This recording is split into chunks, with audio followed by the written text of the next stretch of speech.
নরসিংদীর রায়পুরায় বর্তমান ও সাবেক চেয়ারম্যানের সমর্থকদের সংঘর্ষে নিহত ৩, পুলিশ সহ আহত আরো ২০ জন, অর্ধ শতাধিক বাড়িঘরে আগুন।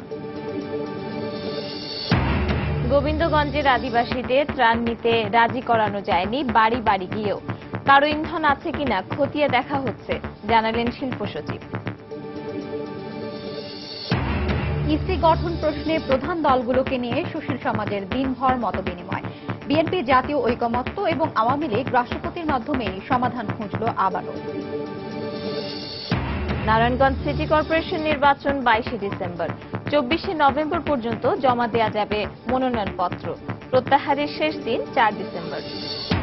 এবং বিশ্বে প্রতি বছর ডায়াবেটিসে মারা যায় প্রায় 37 লাখ মানুষ। জীবনযাপন পদ্ধতি পরিবর্তনের তাগিদ বিশেষজ্ঞদের, দেশের বিভিন্ন স্থানে বর্ণাঢ্য র্যালি।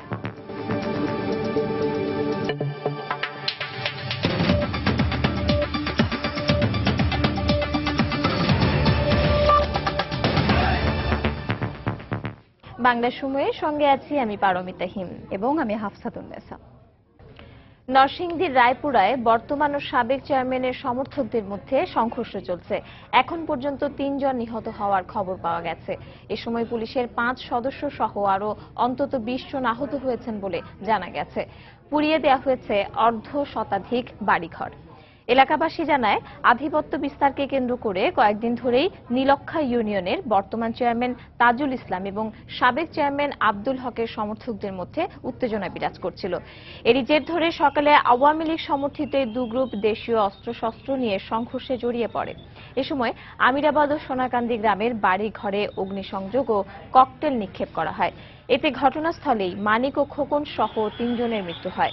খবর পেয়ে পুলিশ ঘটনাস্থলে পৌঁছে রাবার বুলেট ছুড়ে পরিস্থিতি নিয়ন্ত্রণে আনার চেষ্টা করে। আহত অবস্থায় 20 জনকে উদ্ধার করে বিভিন্ন হাসপাতালে ভর্তি করা হয়। এদিকে এলাকায় উত্তেজনা বিরাজ করায় অতিরিক্ত পুলিশ মোতায়েন করা হয়েছে। ঘটনাস্থল থেকে 5 জনকে আটক করা হয়েছে।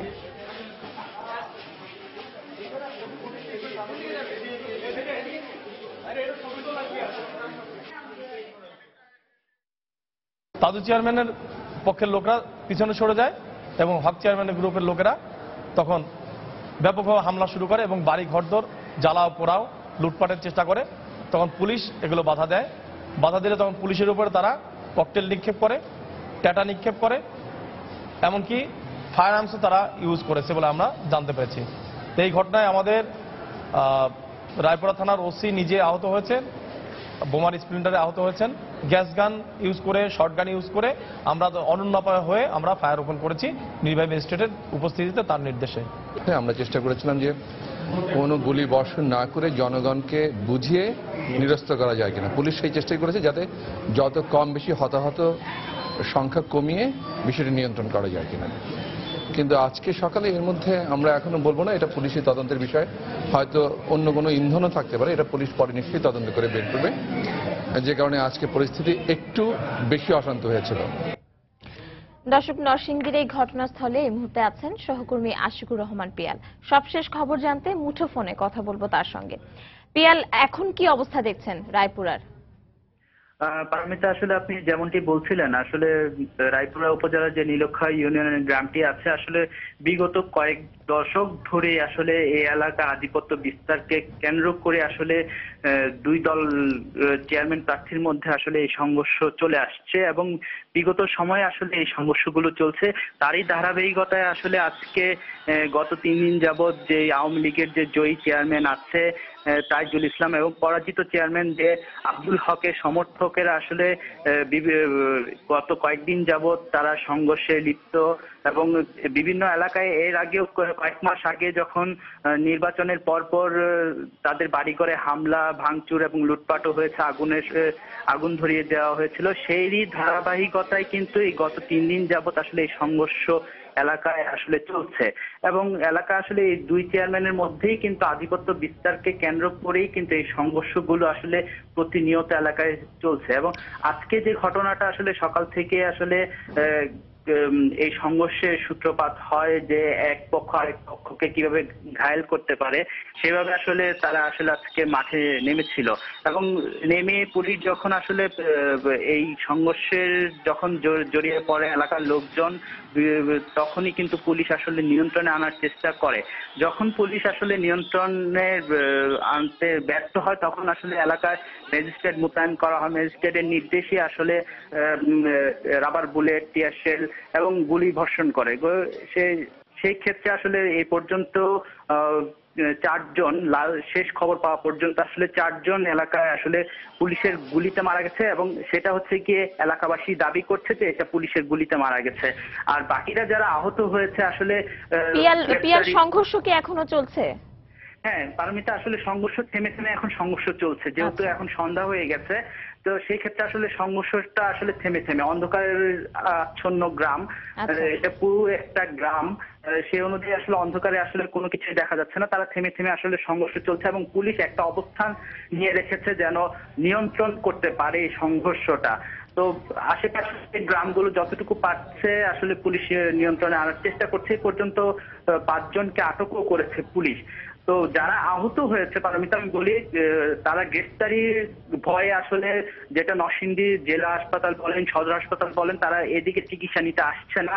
তারা পার্শ্ববর্তী জেলায়, যেরকম নবীনগর, ব্রাউনবাড়ি এবং ভৈরবে, ওই পার্শ্ববর্তী এলাকা আসলে চলে যাচ্ছে তারা চিকিৎসা নেওয়ার জন্য। ধন্যবাদ আপনাকে। আমরা আপনার কাছে আবারও যাব, যদি কোনো ধরনের আপডেট থাকে এই সংবাদে আপনার কাছ থেকে জেনে নেব। দর্শক, আমরা ফোনে কথা বলছিলাম রিপোর্টার আশিকুর রহমান পিয়ালের সঙ্গে। নরসিংদীতে রায়পুরায় যে সংঘর্ষ হয়েছে আধিপত্য বিস্তারকে কেন্দ্র করে, তারই সর্বশেষ অবস্থা জানছিলাম তার কাছ থেকে। চলে যাচ্ছি পরের খবরে। গাইবান্ধার গোবিন্দগঞ্জে বাড়ি বাড়ি গিয়ে সাঁওতালদের ত্রাণ নিতে রাজি করানো যায়নি। তারা বলছেন ত্রাণ নয়, বসত বাড়ির অধিকার ফিরিয়ে দিতে হবে তাদের। এদিকে রংপুর সুগার মিলের জমি দখলে কোনো স্বার্থান্বেষী মহল ইন্ধন দিচ্ছে কিনা তা খতিয়ে দেখা হচ্ছে বলে জানিয়েছেন শিল্প সচিব মোশাররফ হোসেন ভূঁইয়া। সকালে শিল্প মন্ত্রণালয়ে এক সংবাদ সম্মেলনে তিনি একথা জানান। সকাল থেকে মাদারপুর গ্রামের সাঁওতালপল্লীর উঠোনে এভাবেই পড়ে আছে ত্রাণ সামগ্রী বহনকারী গাড়ি। বারবার ত্রাণ নেয়ার জন্য আহ্বান জানানো হলেও এগিয়ে আসতে দেখা যায়নি কাউকে। এমনকি বাড়ি বাড়ি গিয়েও ত্রাণ সামগ্রী নিতে রাজি করানো যায়নি কাউকে। সাঁওতালরা বলছেন ত্রাণ নয়, বসত বাড়ির অধিকার ফিরে পেতে চান তারা।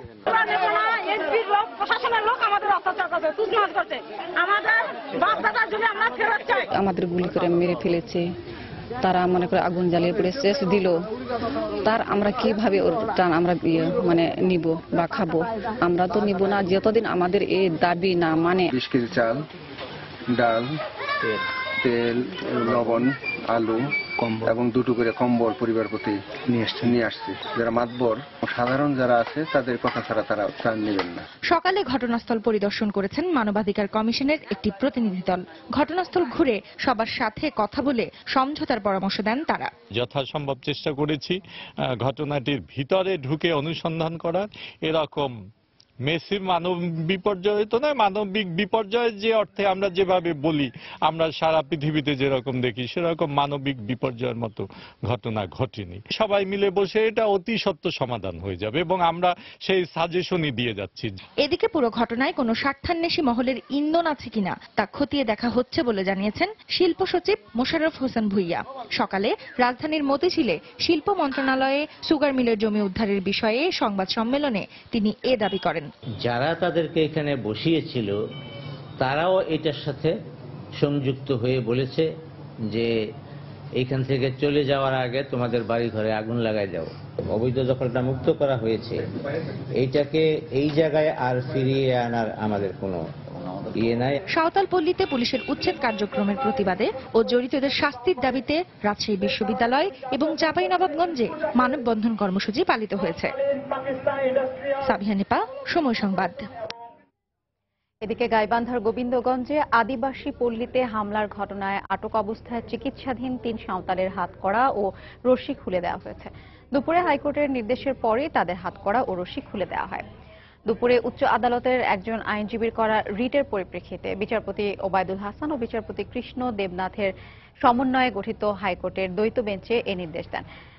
বর্তমানে এই 3 সাঁওতালের মধ্যে 2 জন রংপুর মেডিকেল কলেজ হাসপাতালে এবং 1 জন ঢাকার চক্ষু হাসপাতালে চিকিৎসাধীন রয়েছে।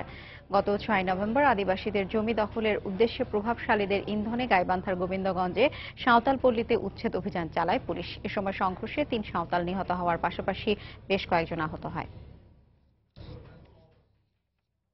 আগামী 22শে ডিসেম্বর অনুষ্ঠিত হবে নারায়ণগঞ্জ সিটি কর্পোরেশন নির্বাচন। 24শে নভেম্বর পর্যন্ত জমা দেয়া যাবে মনোনয়নপত্র। প্রত্যাহারের শেষ দিন 4 ডিসেম্বর। বিকেলে নির্বাচন কমিশন সচিবালয়ে সংবাদ সম্মেলনে প্রধান নির্বাচন কমিশনার কাজী রকিবউদ্দিন আহমেদ এ তফসিল ঘোষণা করেন। মনোনয়নপত্র দাখিলের শেষ তারিখ 24 নভেম্বর 2016 বৃহস্পতিবার। মনোনয়নপত্র বাছাই 26-27 নভেম্বর 2016 শনি রবিবার। প্রার্থিতা প্রত্যাহারের শেষ তারিখ 4 ডিসেম্বর 2016 রবিবার। প্রতীক বরাদ্দ 5 ডিসেম্বর 2016 সোমবার। ভোট গ্রহণ 22 ডিসেম্বর 2016 বৃহস্পতিবার। আমরা নির্দেশনা তো প্রথম থেকেই দেই যে আপনারা অ্যাবসলিউটলি আইন সামনে রেখে চোখ বন্ধ করে অ্যাকশন নিন। কার এগেনস্টে অ্যাকশন নেওয়া হচ্ছে এটার দিকে তাকাবেন না, এটাই আমাদের নির্দেশনা। নিরপেক্ষ নির্বাচন কমিশন গঠনের উপায় বের করতে রাজনীতিবিদ ও সমাজের বিভিন্ন স্তরের প্রতিনিধিদের এক আলোচনায় আওয়ামী লীগ ও বিএনপি নেতারা যার যার আগের অবস্থানেই রইলেন। আর সুশীল সমাজও এক্ষেত্রে আইন না থাকাকেই প্রধান দুর্বলতা বলে উল্লেখ করেছেন। সকালে রাজধানীতে দিনভর এক সেমিনারে বক্তারা ইসির গঠন নিয়ে এই আলোচনা করেন। আইনের বিধানের মাধ্যমে নির্বাচন কমিশন গঠন করবেন রাষ্ট্রপতি, একথা সংবিধানে উল্লেখ থাকলেও স্বাধীনতার 44 বছরেও তৈরি হয়নি সে আইন। এ কারণেই প্রায় প্রতিটি কমিশনের ভূমিকা নিয়েই উঠে প্রশ্ন। সোমবার রাজধানীর সিরিডাপ মিলনায়তনে নির্বাচন কমিশন গঠন নিয়ে এক গোলটেবিল আলোচনায় অংশ নিয়ে এ মন্তব্য করেন সুশীল সমাজের প্রতিনিধিরা। আইন প্রণয়নের মাধ্যমে নির্বাচন কমিশন গঠনের সুষ্ঠু রূপরেখা তৈরির দাবি জানান তারা, যাতে উল্লেখ থাকবে কমিশনারদের যোগ্যতার বিষয়টিও। এইবার আইন ছাড়া নির্বাচন কমিশন নিয়োগ হলে সেটা সাথে সাথেই প্রশ্নের সম্মুখীন হবে। ওনারা সবাই আছেন বাছাই কমিটি তো আইন হলো না, এটা আইনের একটা দিক। কার জন্য কথাগুলো বলা হচ্ছে? সরকারকে আদৌ কথা শুনতে চায় বা সরকারকে এখানে কোন ইনসেন্টিভ আছে এটা পালন করার? আমার মনে হয় না। অনুসন্ধান কমিটি করতে হবে আইনের বিধানাবলীর সাপেক্ষে। কিভাবে নির্বাচন হবে, কিভাবে এই বাছাইটা হবে, সেটার প্রক্রিয়াটা যাতে একটা স্বচ্ছ প্রক্রিয়া হয়। আইন প্রণয়নের প্রস্তাবকে জাতীয় পার্টি স্বাগত জানালেও বিএনপি মনে করে জাতীয় ঐক্যমত ছাড়া কোনো প্রক্রিয়াই স্বচ্ছ হবে না। আমরা অবশ্যই মনে করি একটা আইন করা উচিত এবং আইন আমরা মনে করি পার্লামেন্টে একটা সার্চ কমিটি হোক, যাই হোক, মানে একটা যেহেতু সংবিধানে একটা আইনের কথা বলা আছে, একমাত্র পথ হচ্ছে একটা জাতীয় ঐক্যমতের পরিপ্রেক্ষিতে আইন করে হোক, আপনার নির্বাচন কমিশনের অ্যাপয়েন্টমেন্ট গুলো হোক এবং নির্বাচন চলাকালীন প্রক্রিয়া ওভারসাইট এটা পরিষ্কারভাবে চিরতরে বাংলাদেশ থেকে আমাদেরকে ভবিষ্যতের জন্য এটা প্রতিষ্ঠিত করতে হবে।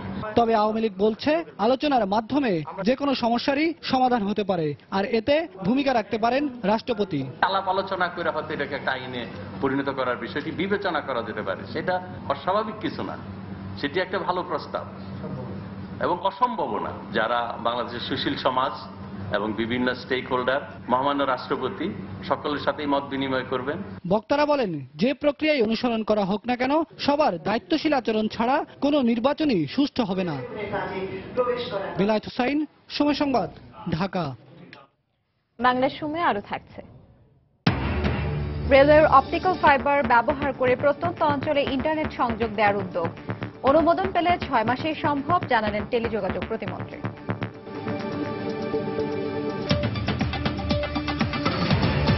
ডায়াবেটিস বিশ্বের 8ম ঘাতক ব্যাধি। বিশ্ব স্বাস্থ্য সংস্থা বলছে প্রতি 11 জন মানুষের মধ্যে একজন ডায়াবেটিসে আক্রান্ত, আর এ রোগে প্রতি বছর মারা যান প্রায় 37 লাখ মানুষ। বিশেষজ্ঞদের অভিমত, অপরিকল্পিত নগরায়ন, জীবনযাপন পদ্ধতি ও খাদ্যাভ্যাসের ব্যাপক পরিবর্তনই বাংলাদেশের মতো তৃতীয় বিশ্বের দেশে ডায়াবেটিসের প্রধান কারণ। এক্ষেত্রে সচেতনতা বাড়ানোর পাশাপাশি চিকিৎসা ব্যয় দরিদ্র মানুষের নাগালের আওতায় আনার পরামর্শ তাদের। খলিলুর রহমানের ছবিতে রাশেদ বাপ্পির রিপোর্ট। এই সূর্য জানান দিচ্ছে নতুন একটি সকালের, নতুন একটি দিনের। সূর্যের এই নিয়মানুবর্তিতার মতোই প্রতিদিন শহরের পার্কগুলোতে নিয়ম মেনে চলে শরীরচর্চা। বিশ্বে প্রতি 3 জনের একজনই স্থূলকায়, যা ডায়াবেটিস আক্রান্ত হওয়ার প্রধান কারণ। তাই দেহের ওজন ঠিক রাখতে শরীরচর্চার এই আয়োজন। এই বয়সে যারা হাঁটে, আমি ধরে নিয়েছি যারা রোগাক্রান্ত হয়ে ডায়াবেটিস হোক, যে কোনো অসুখেই সে হাঁটে। কিশোর বয়স থেকে ব্যায়াম করা যাদের উচিত, এখানে তাদেরকে আমি পাচ্ছি। অলসতা অবশ্যই প্রতিদিন সকালে একটু ঘুমাইতাম, বেশি হাঁটাহাঁটি কমই করতাম।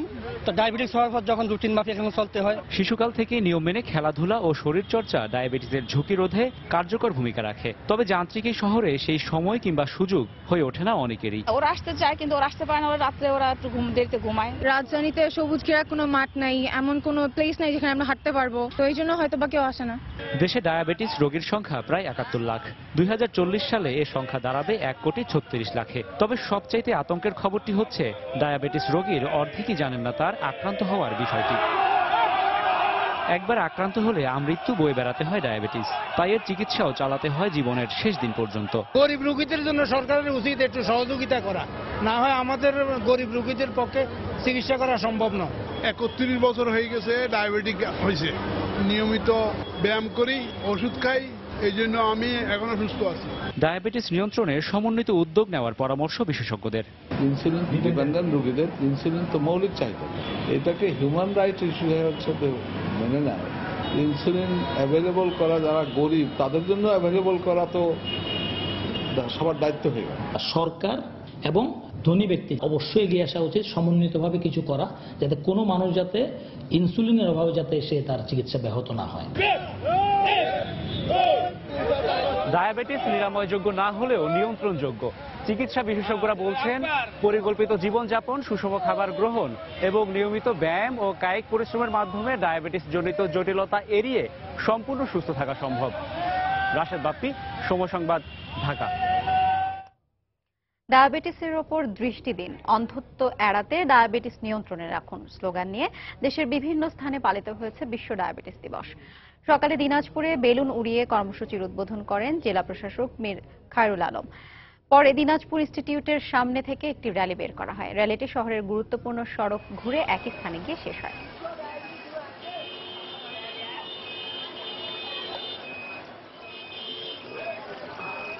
দিবসটি উপলক্ষে ঝিনাইদহের পুরাতন ডিসি কোর্ট চত্বরে বিনামূল্যে ডায়াবেটিস পরীক্ষার কর্মসূচির আয়োজন করা হয়। এতে সব শ্রেণী পেশার মানুষ অংশ নেন।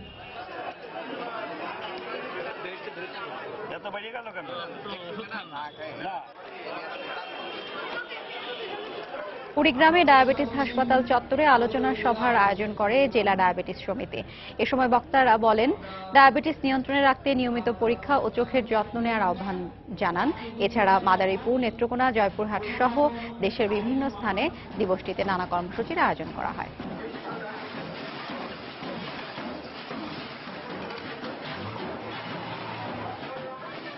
শরীয়তপুরের ভেদরগঞ্জ উপজেলার বালারবাজার বেইলি ব্রিজের নির্মাণ কাজ শেষ না হওয়ায় বিপাকে পড়েছেন এলাকার মানুষ। বন্ধ হয়ে গেছে চাঁদপুর শরীয়তপুর রুটে ফেরি চলাচল। এতে চরমভাবে ব্যাহত হচ্ছে কুমিল্লা ও চট্টগ্রামের সঙ্গে শরীয়তপুর হয়ে দেশের দক্ষিণাঞ্চলের 21 জেলার সড়ক যোগাযোগ। দুপারে পারাপারের অপেক্ষায় আটকা পড়ে আছে কয়েকশো পণ্যবাহী যানবাহন। শরীয়তপুর ও চাঁদপুর প্রতিনিধির পাঠানো তথ্য ছবি নিয়ে ডেস্ক রিপোর্ট। 19 দিন পেরিয়ে গেলেও শরীয়তপুরের বালারবাজার বেইলি ব্রিজের মেরামত কাজ এখনো শেষ হয়নি। এতে ব্যাহত হচ্ছে চট্টগ্রামের সঙ্গে শরীয়তপুর হয়ে দক্ষিণাঞ্চলের 21 জেলার যোগাযোগ। এই রুটের একমাত্র সংযোগ সেতু হওয়ায় চাঁদপুর শরীয়তপুর রুটে ফেরি সার্ভিস বন্ধ রেখেছে বিআইডব্লিউটিসি। নৌকা ও ট্রলারে করে জীবনের ঝুঁকি নিয়ে নদী পার হচ্ছেন সাধারণ মানুষ। এলাকাবাসীর অভিযোগ, মাত্র 20-25 জন শ্রমিক নিয়ে ধীর গতিতে চলছে মেরামত কাজ। 7 দিনের কথা বলে আজকে 19 দিন পার হচ্ছে, তারপরও আমরা এই ব্রিজ ওপেনিং পাচ্ছি না। গুরুত্বপূর্ণ একটা সড়ক, এই সড়কটা কাজে গুরুত্বভাবে যদি কাজ করতে তাহলে এক সপ্তাহের মধ্যে কাজটা কমপ্লিট হতো। 10 মুহূর্তে এখন আমরা 30 জন পর্যন্ত এখানে আছি। আশা করি এই 2 দিনের মধ্যে কাজটা ইনশাআল্লাহ শেষ করতে পারবো। চেষ্টা করবো যত দ্রুত ব্রিজটা রিপ্লেস করা সম্ভব হয়, যাতে দ্রুত আমরা ব্যবস্থা চালু করে দেবো। এদিকে বালারবাজার বেইলি ব্রিজের মেরামত কাজ চলায় মেঘনা নদীর পূর্ব পাশে চাঁদপুরের হরিণাঘাটের দুপারে পারাপারের অপেক্ষায় আটকা পড়ে আছে কয়েকশো পণ্যবাহী ট্রাক। চরম ক্ষতির মুখে পড়েছে ট্রান্সপোর্ট এজেন্সিগুলো। মালগুলো নষ্ট হয়ে যাচ্ছে, ওরা পেরিয়ে দিচ্ছে না, আমরা কই যাবো গাড়িগুলো নিয়ে? আমাকে আজ বলে কাল বলে এইভাবে ছাড়তে আসি, এ করতে আসি, কোনো উদ্যোগই নাই। বিআইডব্লিউটিসির প্রস্তুতি ইনশাল্লাহ 100% ওকে আছে, মানে সেতুটি মেরামত হওয়ার পরে আমরা আমাদের সার্ভিস চালু করতে পারবো। গত 28 অক্টোবর রাতে ভেদরগঞ্জ উপজেলার বালারবাজার এলাকায় পদ্মার শাখা নদীর উপর বেইলি বৃষ্টিতে রড বোঝাই একটি ট্রাক ওঠার পরপরই বিকট শব্দে বৃষ্টির একটি অংশ ভেঙে পড়ে। নিয়ন মোহাইমিন, সময় সংবাদ। প্রশাসন সঠিকভাবে কাজ করতে না পারলে সরকারের উন্নয়ন ফলপ্রসূ হবে না বলে মন্তব্য করেছেন স্বরাষ্ট্রমন্ত্রী আসাদুজ্জামান খান কামাল। দুপুরে খুলনার সার্কিট হাউসে জেলা ও মহানগর আওয়ামী লীগের সঙ্গে মতবিনিময় অনুষ্ঠানে তিনি এই কথা বলেন। আমরা যে উন্নয়নের মহাসড়কে চলেছি, আমরা আমাদের মাননীয় প্রধানমন্ত্রী মনে করেন যে উন্নয়নের পাশাপাশি যদি আমরা জনগণের নিরাপত্তা এবং আমরা যদি প্রশাসন আমরা সঠিকভাবে কাজ না করতে পারি, তাহলে এই উন্নয়ন ফলপ্রসূ হবে না, বাধাপ্রাপ্ত হবে। যেই অন্যায় করে, যেই দোষী হবে, সে দলের নেতা হোক, সমাজপতি হোক, কিংবা বিশিষ্ট ব্যক্তি হোক, প্রভাবশালী লোক হয়ে থাকুক, মাননীয় প্রধানমন্ত্রী কাউকে ছাড় দেন না। বাংলাদেশ রেলওয়ের অপটিক্যাল ফাইবার ব্যবহার করে দেশের প্রত্যন্ত অঞ্চলে ইন্টারনেট সংযোগ পৌঁছে দিতে চায় সরকার। এজন্য রাষ্ট্রায়ত্ত প্রতিষ্ঠান বিটিসিএল এর জন্য রেলওয়ের ফাইবার অপটিক কেবল লিজ চেয়ে রেল মন্ত্রণালয়ে চিঠি পাঠিয়েছেন ডাক ও টেলিযোগাযোগ প্রতিমন্ত্রী। তিনি বলেছেন, অনুমোদন পেলে 6 মাসের মধ্যেই প্রত্যন্ত অঞ্চলে ইন্টারনেট সেবা পৌঁছানো হবে। এই উদ্যোগকে স্বাগত জানিয়ে একই সঙ্গে ফাইবার অপটিক কেবল সহ প্রযুক্তিগত যন্ত্রপাতির ওপর থেকে শুল্ক কমানোর পরামর্শ দিয়েছেন বিশেষজ্ঞরা। প্রসূন আশিসের রিপোর্ট। বাংলাদেশ রেলওয়ের আন্তঃস্টেশন যোগাযোগ রক্ষায় 2209 কিলোমিটার দৈর্ঘ্যের ফাইবার অপটিক নেটওয়ার্ক রয়েছে। এই নেটওয়ার্কের সুষ্ঠু ব্যবহারের মাধ্যমে দেশের প্রত্যন্ত অঞ্চলে 3G সহ দ্রুতগতির ইন্টারনেট সেবা পৌঁছে দেওয়া সম্ভব। কিন্তু 1997 সালে এই লাইন একটিমাত্র মোবাইল অপারেটরকে লিজ দেওয়ায় অন্য কোনো প্রতিষ্ঠানের রেলওয়ের অবকাঠামো ব্যবহারে প্রতিবন্ধকতা তৈরি হয়। এ অবস্থায় রাষ্ট্রায়ত্ত টেলিযোগাযোগ কোম্পানি বিটিসিএল এর জন্য বাংলাদেশ রেলওয়ের fibre optic cable network lease চেয়ে গত সপ্তাহে রেলমন্ত্রীকে চিঠি দিয়েছেন ডাক ও টেলিযোগাযোগ প্রতিমন্ত্রী অ্যাডভোকেট তারানা হালিম। রেলের অপটিক্যাল ফাইবার এটা মূলত রেল স্টেশন কেন্দ্রিক। সেই অপটিক্যাল ফাইবারে আমাদের ব্যান্ডউইথটা সরবরাহ করার আমরা জন্য অনুমতি চাইছি। কোনো সুনির্দিষ্ট কোম্পানি বা সুনির্দিষ্ট কারণে এনটিটিএন হিসেবে বিটিসিএল কিন্তু এই কাজটি করতে পারে। এটি যেমন বাজারে একটা সুষম প্রতিযোগিতা সৃষ্টি করবে, চুক্তিভুক্ত এলাকাগুলো ছাড়াও অনেক আনইউজ ডার্ক লাইন আছে, সেগুলোও যদি আমাদেরকে লিজ দেওয়া হয় সেখানেও আমরা ব্যান্ডউইথ সরবরাহ করতে পারব। ফাইবার অপটিক নেটওয়ার্কের মাধ্যমে যে কোনো স্টেশন থেকে পার্শ্ববর্তী এলাকায় ব্যান্ডউইথ সরবরাহ করা সম্ভব বলে জানান প্রতিমন্ত্রী। ইন্টারনেট ব্যবহার করতে পারবে, একেবারে প্রত্যন্ত এলাকায় ইন্টারনেটের স্পিডটা পাবে। আর যদি ইতিবাচক সাড়া পাই, এমওইউটা স্বাক্ষরের পরবর্তী পর্যায় থেকে আমরা ম্যাক্সিমাম 6 মাস আমি সময় ধরে রাখলাম, 2 মাস এদিক ওদিক করে, কারণ আমাদের ইচ্ছা যে 1 বছরের মধ্যে এই 2%কে আমরা কানেক্টিভিটির আওতায় নিয়ে আসবো। বিশেষজ্ঞরা টেলিযোগাযোগ প্রতিমন্ত্রীর এই উদ্যোগকে স্বাগত জানিয়ে বলেছেন, রেলওয়ের fibre optic cable network lease নেওয়ার মাধ্যমে শহরের পাশাপাশি গ্রামাঞ্চলেও তথ্য প্রযুক্তি সেবার বিস্তার সহজতর হবে। সেটা যদি উন্মুক্ত করে সবার জন্য ব্যবহারের সুযোগ করে দেওয়া হয়, তাহলে যেটা হবে, যেসব জায়গায় রেলওয়ে ফাইবার রয়েছে সেই জায়গাগুলোতে আমরা দ্রুত পৌঁছাতে পারবো। ইনফ্রাস্ট্রাকচারগুলোকে শেয়ার করতে হবে। শহর এলাকার বা একটু ভালো এলাকার মানুষগুলো সুবিধাগুলো পাচ্ছে, আর একটু রিমোট এলাকার মানুষগুলো সেই সুযোগগুলো পাচ্ছে না। সেক্ষেত্রে এটা আমি মনে করি একটা খুব ভালো উদ্যোগ। ফাইবার অপটিক কেবল, ট্রান্সমিশন ইকুইপমেন্ট, এগুলোর জন্য ট্যাক্সটা যদি আরেকটু কমানো যেত, এটাকে আরো কম খরচে নেটওয়ার্ক বিল করার সময় যেত। বিটিসিএল কে রেলওয়ের ফাইবার অপটিক নেটওয়ার্ক লিজ দেওয়ার বিষয়ে ক্যামেরার সামনে কথা না বললেও রেলমন্ত্রী সময় সংবাদকে জানিয়েছেন, শিগগিরই সভা ডেকে এই সংক্রান্ত সিদ্ধান্ত আনুষ্ঠানিকভাবে ডাক ও টেলিযোগাযোগ প্রতিমন্ত্রীকে জানানো হবে। প্রসূন আশিস, সময় সংবাদ, ঢাকা। বাংলা সময় আরো থাকছে। অনিয়ম আর দুর্ভোগের নাম বগুড়া আঞ্চলিক পাসপোর্ট অফিস। দালালদের দৌরাত্মে অসহায় সাধারণ মানুষ। গোপন ক্যামেরার ছবিতে প্রমাণ মিললেও কর্তৃপক্ষ নির্বিকার। ব্রাহ্মণবাড়িয়ার নাসিরনগরে হিন্দু সম্প্রদায়ের উপর হামলার সুষ্ঠু তদন্ত করে দোষীদের বিচারের দাবি জানিয়েছেন আহলে সুন্নাত ওয়াল জামাত এর সমন্বয় কমিটি। দুপুরে চট্টগ্রাম প্রেস ক্লাবে আয়োজিত সংবাদ সম্মেলনে সংগঠনের সদস্য সচিব অ্যাডভোকেট মোসাহেব উদ্দিন বখতিয়ার এই দাবি জানান। এ সময় জঙ্গিবাদের বিরুদ্ধে জনমত গড়ে তুলতে আগামী বছরের শুরুতে ঢাকা ও চট্টগ্রামে বিভাগীয় মহাসমাবেশ করা হবে বলে জানানো হয়। ভিডিও ফুটেজ দেখে মন্দিরে সশস্ত্রভাবে প্রবেশকারী দুর্বৃত্তদের শনাক্ত করে শাস্তির আওতায় আনার দাবি জানাচ্ছি এবং সম্পূর্ণ ঘটনার সুষ্ঠু তদন্তের জন্য বিচার বিভাগীয় কমিশনকে দায়িত্ব দেওয়ার দাবি আবারও জানাচ্ছি। কুষ্টিয়ায় কৃষক দাউদ হোসেনকে বন্দুকযুদ্ধে হত্যার ঘটনায় 3 পুলিশ কর্মকর্তার বিরুদ্ধে গ্রেপ্তারি পরোয়ানা জারি হওয়ায় সন্তুষ্টি প্রকাশ করেছেন নিহতের স্বজনরা।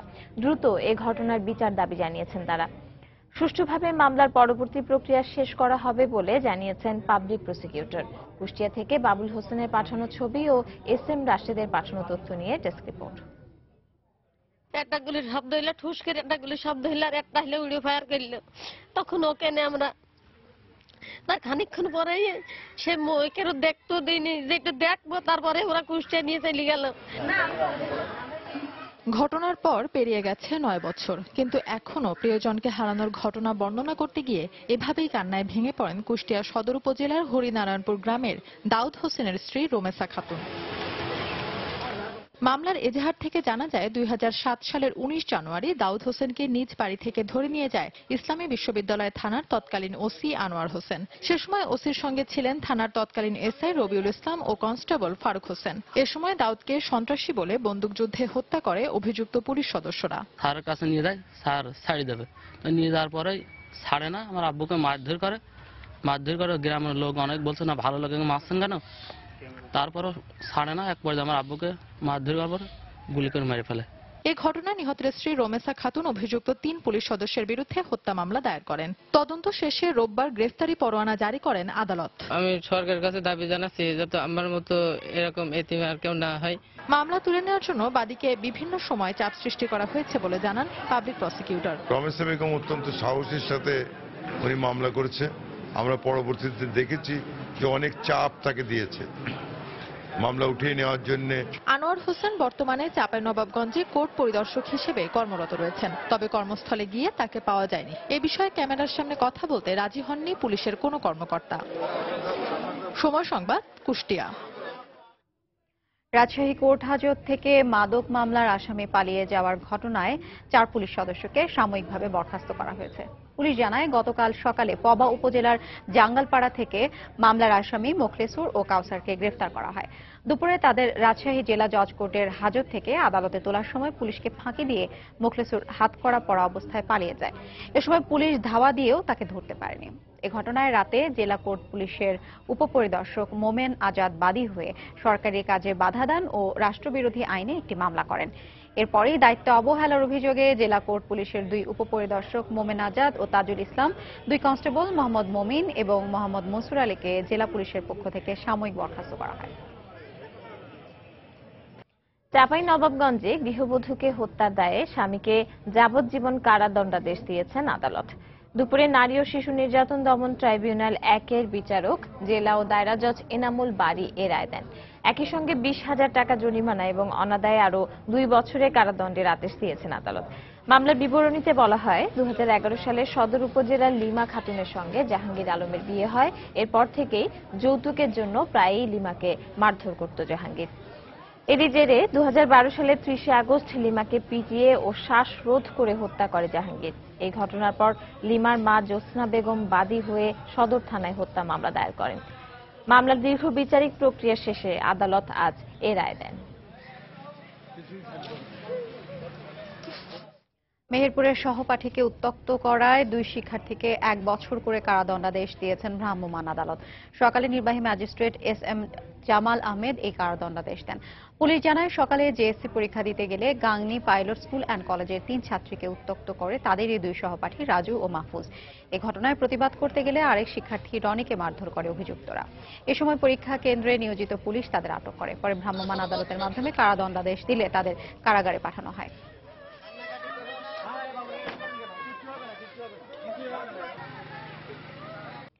অনিয়ম আর গ্রাহকদের দুর্ভোগের আরেক নাম বগুড়া আঞ্চলিক পাসপোর্ট অফিস। তুচ্ছ বিষয়ে ভুল বের করে হয়রানি করা হয়, আবার টাকা দিলে সবকিছুই ঠিকঠাক। এভাবেই চলছে অফিসের কার্যক্রম। এছাড়া দালালদের দৌরাত্মে অসহায় পাসপোর্ট করতে আসা মানুষ। অফিস কর্মচারীদের এসব অবৈধ লেনদেন সময় সংবাদের গোপন ক্যামেরায় ধরা পড়লেও সহকারী পরিচালক বলছেন কিছুই জানেন না তিনি। বিস্তারিত মাজিদুর রহমানের রিপোর্টে, ছবি তুলেছেন রবিউল ইসলাম। চিকিৎসার জন্য ভারতে যাবেন, তাই তিনি ও তার এক সহযোগীর পাসপোর্ট করতে আসেন জেলার শিবগঞ্জ উপজেলার চাঁদপুর গ্রামের আতিকুর রহমান। দূর থেকে আসায় ওই দিনই ফিঙ্গারপ্রিন্ট করতে চাওয়ায় তার কাছে চাওয়া হয় 2400 টাকা। টাকা না দেওয়ায় 7 দিন পর তাকে ফিঙ্গারপ্রিন্টের তারিখ দেওয়া হয়। আবার টাকা দিয়ে ওই দিনই ফিঙ্গারপ্রিন্ট করেছেন ধুনট উপজেলার রফিকুল ইসলাম। এছাড়া ফরমের ছোটখাটো ভুল ধরে টাকার বিনিময়ে পাসপোর্ট করা হচ্ছে হর হামেশায়। টাকা না দিলেই ভোগান্তির শিকার হতে হয়। টাকা দাবি করছে, আমি টাকা দেইনি দেখে আমাকে 7 দিন পরে আবার ডেট দিচ্ছে। টাকা ছাড়া এখানে কোনো কাজ হচ্ছে না, আমি নিজের চোখে দেখলাম। পাসপোর্ট করে দিবে পাসপোর্ট অফিস, দালাল এখানে টাকা পয়সা নিয়ে বলে ব্যাংক জমা করে দিয়েছি, তাই বলে হারিয়ে চলে যায়। ব্যাংকে টাকা জমা দিয়েছি, তারপর আমার কাছ থেকে 1200 টাকা দিতে হয়েছে। অফিসের ভিতরে প্রকাশ্যে টাকা লেনদেন করে পাসপোর্ট প্রত্যাশীদের সকল সমস্যার সমাধান করে দিচ্ছে আনসার সদস্য মহেন্দ্র ও অন্য কর্মচারী লিঙ্কন ও রবিউল। টাকা নেওয়ার কথা স্বীকার করলেন ওই আনসার সদস্য। আমরা বলি ভাই আজকে হবে না, কালকে আসেন, কালকে সকালবেলা আসেন, হয়ে যাবে। কিন্তু কাস্টমার জুলুম করেন, দাদা নেন, দাদা ধরেন, দাদা টাকা দিব, অমুক করবো তমুক করবো, সেটা তো আমাদের ঘরে দোষাবাদের লাভ নাই। অফিসের ভিতর ও বাইরে প্রকাশ্যে অবৈধ লেনদেন চললেও কিছুই জানেন না বলে জানালেন অফিসের এই কর্মকর্তা। যদি এরকম প্রমাণ পাওয়া যায় অবশ্যই তার বিরুদ্ধে ব্যবস্থা নেওয়া হবে। আর বাইরে দালালদের বিষয়ে তো এটা তো আমার করণীয় না। তারপর আমি প্রশাসনকে জানাইছি যে বাইরে অবাঞ্ছিত এবং দালাল যারা আছে অবাঞ্ছিত ব্যক্তিদের বিরুদ্ধে ব্যবস্থা নেওয়ার জন্য।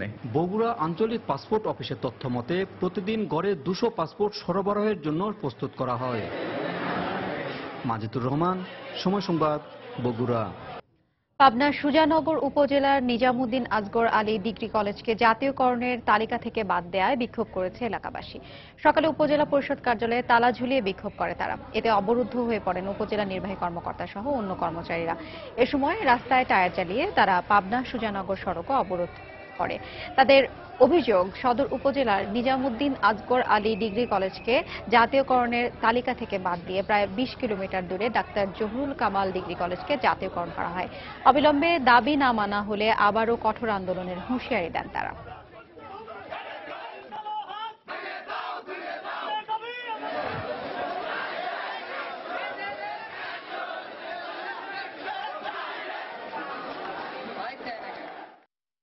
এই সরকারিকরণ আমাদের এই দাবিটা অনেক দিন থেকেই ছিল। একটি কুচক্র মহল আমাদের এই কলেজের নামটাকে কেটে দিয়ে দুলাই জহুরুল কামাল ডিগ্রি কলেজকে সরকারিকরণের যে প্রক্রিয়া চালু করছে, আমরা তার ধিক্কার জানাই। উপজেলার জনগণের দাবি যে এনএ কলেজটি সরকারিকরণ, যেটি সরকার ইতিমধ্যে ঘোষণা করেছিলেন। আমি শুনেছি যে সেটির নাম বাদ দিয়ে ডক্টর জহুরুল কামাল কলেজের সরকারিকরণের বিষয়টি, সেটার প্রেক্ষাপটে ওনারা দাবি জানাচ্ছেন।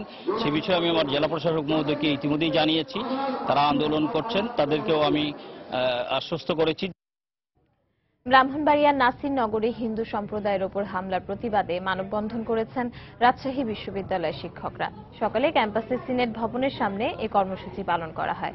এতে বিশ্ববিদ্যালয়ের বিভিন্ন বিভাগের শিক্ষক, কর্মকর্তা ও কর্মচারীরা অংশ নেন। এ সময় তারা নাসিরনগরের ঘটনার তীব্র প্রতিবাদ জানিয়ে দোষীদের দ্রুত বিচার মোকাবিলার জন্য সর্বস্তরের সাধারণ মানুষকে আরো সচেতন হওয়ারও আহ্বান জানান তারা। মৌলভীবাজারে মণিপুরী সম্প্রদায়ের ঐতিহ্যবাহী রাস উৎসব শুরু হয়েছে। দুপুরে কমলগঞ্জের মণিপুরী পাড়াগুলোতে রাধা কৃষ্ণের পূজা অর্চনার মধ্য দিয়ে শুরু হয় এই উৎসব। আদমপুর ও মাধবপুরে জোড়া মণ্ডপে চলে সাংস্কৃতিক অনুষ্ঠান। প্রতি বছর পূর্ণিমা তিথিতে এমন জমকালো উৎসবের আয়োজন করেন মণিপুরীরা।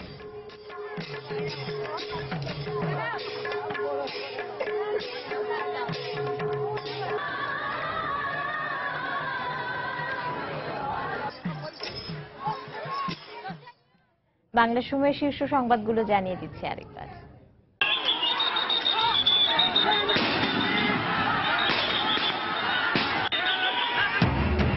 নরসিংদীর রায়পুরায় বর্তমান ও সাবেক চেয়ারম্যানের সমর্থকদের সংঘর্ষে নিহত 4, পুলিশ সহ আহত আরো 20 জন, অর্ধশতাধিক বাড়িঘরে আগুন। গোবিন্দগঞ্জের আদিবাসীদের ত্রাণ নিতে রাজি করানো যায়নি বাড়ি বাড়ি গিয়েও। কারো ইন্ধন আছে কিনা খতিয়ে দেখা হচ্ছে, জানালেন শিল্প সচিব। ইসি গঠন প্রশ্নে প্রধান দলগুলোকে নিয়ে সুশীল সমাজের দিনভর মতবিনিময়। বিএনপি, জাতীয় ঐকমত্য এবং আওয়ামী লীগ রাষ্ট্রপতির মাধ্যমেই সমাধান খুঁজল আবারও। নারায়ণগঞ্জ সিটি কর্পোরেশন নির্বাচন 22শে ডিসেম্বর। 24শে নভেম্বর পর্যন্ত জমা দেওয়া যাবে মনোনয়নপত্র। প্রত্যাহারের শেষ দিন 4 ডিসেম্বর। এবং বিশ্বে প্রতি বছর ডায়াবেটিসে মারা যায় প্রায় 37 লাখ মানুষ। জীবনযাপন পদ্ধতি পরিবর্তনের তাগিদ বিশেষজ্ঞদের। দেশের বিভিন্ন স্থানে বর্ণাঢ্য র্যালি। দর্শক, এই ছিল বাংলার সময়। যে কোনো খবর পেতে ভিজিট করুন সময়নিউজ.tv। এছাড়া এই মাত্র পাওয়া খবর আপনার মোবাইলে পেতে SMS করুন স্ট্যাটিস্টিক্স BN লিখে পাঠিয়ে দিন 16242 নম্বরে। সঙ্গে থাকুন সময়।